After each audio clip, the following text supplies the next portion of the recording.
ইমাম আবু হানিফা রাহমাতুল্লাহি আলাইহি একজন সৎ ও ন্যায়পরায়ণ ব্যবসায়ী ছিলেন। একদিন এক বৃদ্ধা মহিলা তার দোকানে এলেন। তিনি একটি সুন্দর কাপড় পছন্দ করলেন এবং দাম জানতে চাইলেন। ইমাম আবু হানিফা রাহমাতুল্লাহি আলাইহি বললেন, এই কাপড়ের দাম 10 দিরহাম।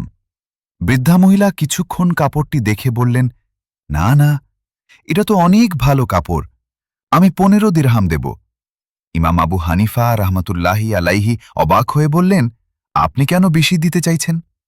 মহিলা বললেন, আমি কাপড়ের দাম জানি না, তবে এর গুণ দেখে মনে হচ্ছে এর দাম আরও বেশি হওয়া উচিত।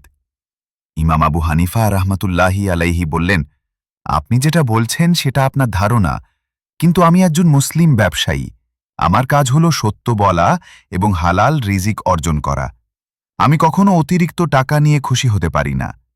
মহিলাটি তার সততা দেখে অবাক হয়ে বললেন, আজকাল এমন সৎ মানুষ খুব কম দেখা যায়, আপনি সত্যিই মহান। পরে একজন ব্যক্তি ইমাম আবু হানিফাকে জিজ্ঞাসা করলেন, আপনি তো আরও 5 দিরহাম নিতে পারতেন, কেন নিলেন না?